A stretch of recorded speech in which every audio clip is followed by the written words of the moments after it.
Dear listeners, my name is Anna Abrams, and together with my colleague Laura Platte and our professor Dr. Rosenthal von der Putten, we've conducted a pilot study in the field to research the interaction of pedestrians and a delivery robot. With robots entering public spaces, interactions between humans and robots become spontaneous encounters.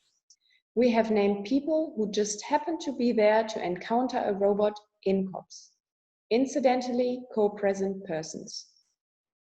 In order to research these encounters and natural behavior towards a robot, we need studies in the wild. We are currently researching human behavior towards delivery robots in the field. We use a low-cost and self-built mock-up that is remotely controlled by a wizard. We have in total 3 cameras that we set up hidden from the INCOPS view on the sidewalk. The robot has a microphone attached on its top, so we can record any verbal reactions by INCOPS. A human observer always sits near the study site and takes notes, but it can also approach INCOPS and explain the situation afterwards. We are in the first phase of this project and have done the pilot study to test our equipment and the study design. We've tested at 3 different places in the inner city of Aachen in Germany. In future, we plan 2 large field observations in an iterative approach. First, strictly exploratory to derive 2 hypotheses and sample and categorize human behavior. And later confirmatory to test these hypotheses and validate behavioral categories. Our study design and setup was approved by the Ethics Committee of the German Psychology Association. From our pilot study, I would like to present 2 cases. The first case of interaction was with a family of 4. Both children were highly interested in our little mock-up. The older child, about 4 years old, walks towards it and touches the top. The father tells his children not to touch the robot.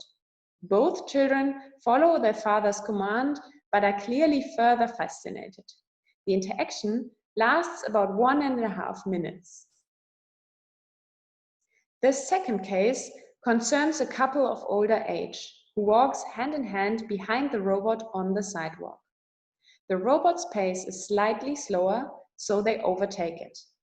The woman shakes her head and says, "This must be forbidden, such nonsense.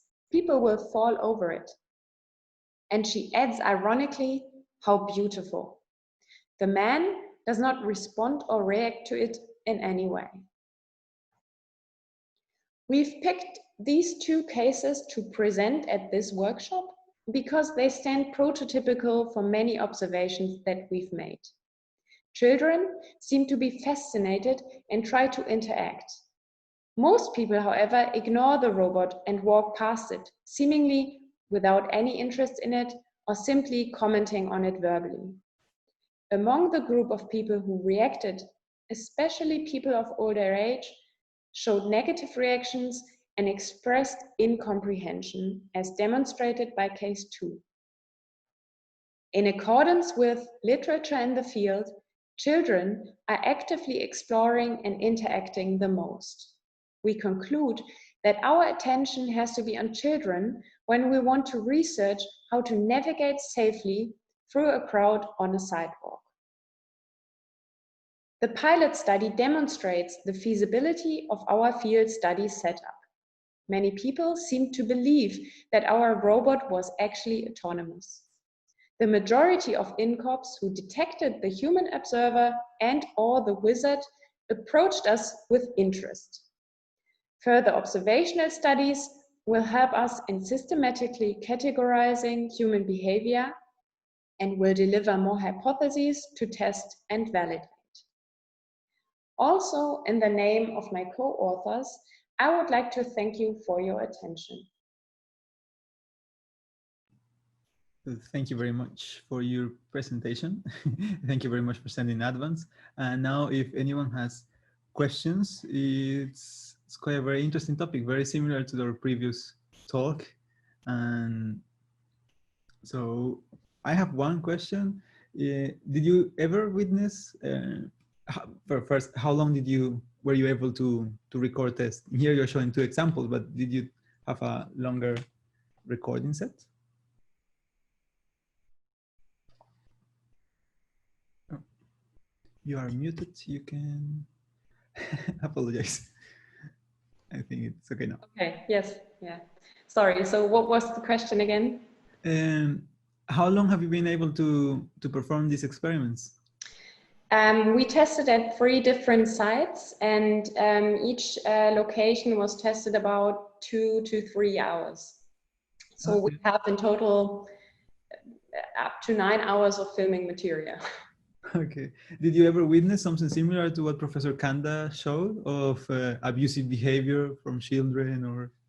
Yes, definitely. I mean, this is why we concluded that children should definitely be the focus of attention in our models, because they will most likely interact the most, and this is why we said, yeah, we have to attend to children when we want to navigate safely.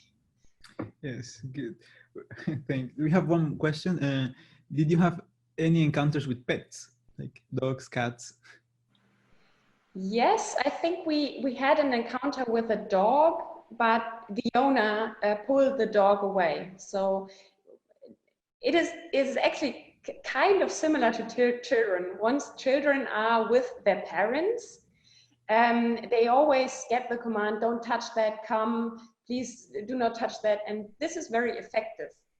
Most of the time, children and the dog that we observed did not do anything because they got commands from adults. Once children are alone and there's nobody to tell them, do not touch that, then we observe that the interaction can go on and on and on, and they just don't stop and will hinder the robot, the delivery robot in that case, to further go on with the task. Okay, yeah, it seems, yeah, the same conclusion that Professor Kanda arrived to. Have to find different behaviors to solve that. So thank you very much. We have to keep on. We go to the next keynote speaker. Thank you so much.